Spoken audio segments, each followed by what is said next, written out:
Hello সবাইকে, good morning. সুপ্রভাতের শুভেচ্ছা জানিয়ে সবাইকে গুড মর্নিং জানাই। চলো আবার নতুন দিনে নতুন রান্নাবান্নার সাথে এসে গেছি। আজকে কি রান্নাবান্না করব চলো দেখাই।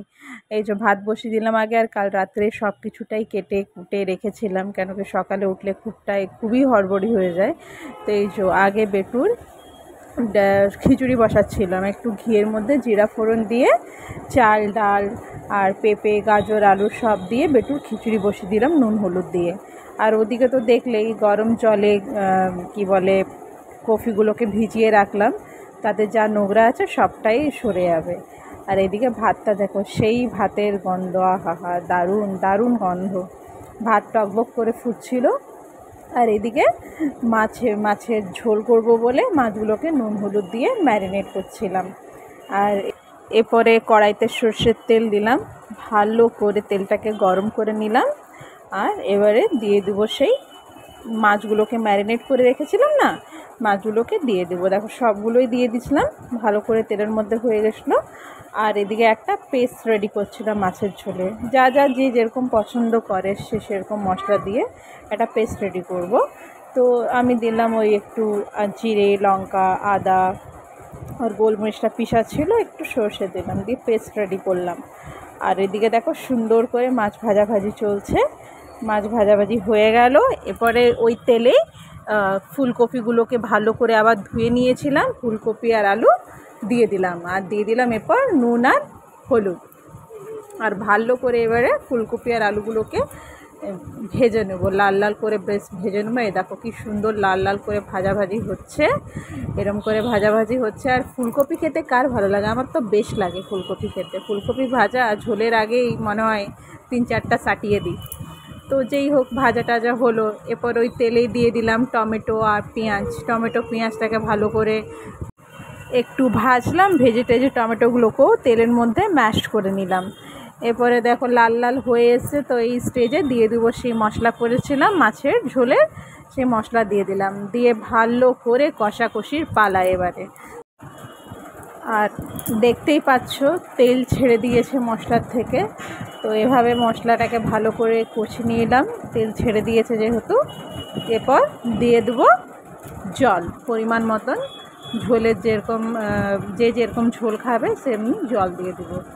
তো জল দিয়ে দিচ্ছি।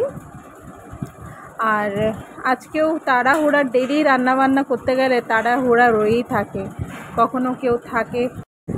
তো এইভাবেই মাছের ঝোলটাকে রেডি করছিলাম। তো তোমরা কীভাবে মাছের ঝোল করো? সবাই তো আলাদা আলাদা করে, তো শেয়ার করবে, তাহলে তোমাদেরটাও ট্রাই করব। তো এরপর দিয়ে দিলাম ফুলকপি আলু ভাজা আর মাছ ভেজে রেখেছিলাম মাছ ভাজা। তো সব দিয়ে ভালো করে ফুটিয়ে একটু চিনি মিষ্টি আর গরম মশলা দিলাম, দিয়ে মাছের ঝোলটাকে এভাবে রেডি করলাম। আবার কড়াইতে সর্ষের তেল দিলাম, 5 ফোড়ন দিলাম, তেজপাতা দিলাম, পেঁয়াজ টমেটো সব দিয়ে ভালো করে নেড়ে চেড়ে লাল লাল না, তারপরেই দিয়ে দিলাম সবজি আলু আর বরবটি।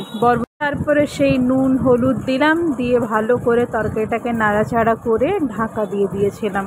ঢাকা দিয়ে ভালো করে ঢাকা চাপা করে আবার নাড়িয়ে চাড়িয়ে সেদ্ধ যখন হয়ে আসলো, তারপরে সেই একটা পেস্ট বানিয়েছিলাম, জিরে আদা লঙ্কা গুঁড়ি সব দিলাম, পেস্ট দিয়ে ভালো করে টমেটোটাকেও ম্যাশ করে দিলাম। আর এই যে মাছের মাথাটাকেও ম্যাশ করে দিচ্ছি, ভালো করে ভাজা করে একটু জল দিয়ে গরম মশলা দিয়ে এই তরকারিটাকেও রেডি করলাম।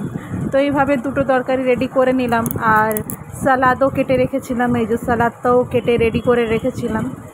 তো চলো এবারে খাওয়া দাওয়ার পালা। তো এভাবে তরকারিটা পুরোপুরি রেডি হয়ে গেছে। তো এবারে খাওয়া দাওয়া সব কিছু নিয়ে আমি বসে গেছি, হাজব্যান্ডকেও দিলাম, নিজেও নিলাম। আর বেটু ঘুমাচ্ছিল, তো ওর জন্য খিচুড়ি বানিয়েছিলাম, কিন্তু ও একদমই খায়নি। জানি না, ও একদম খেতে চাইছে না, কি হয়তো জ্বর ছিল বলেও খেতে ওর মুখটা খারাপ হয়ে গেছে, পরে হয়তো খাবে। তো এভাবে ভাতটাকে আগে ওই তরকারি দিয়ে মাখিয়ে খেলাম, আর দিয়ে মাছের ঝোল দিয়ে খেলাম। আর এরপরে হাজব্যান্ডও এই যে মাছের ঝোল দিয়ে একটু টেস্ট করলাম, খুবই সুন্দর হয়েছিল, পাতলা পাতলা মাছের ঝোল। ফুলকপি দিয়ে মাছের ঝোলটা আরও বেশি ভালো লাগে। তো এভাবে সব মাখিয়ে মুখিয়ে একদম সুন্দরভাবে খেয়ে নিলাম। আর এদিকে হাজব্যান্ডও মাছের ঝোল দিয়ে খাচ্ছিল।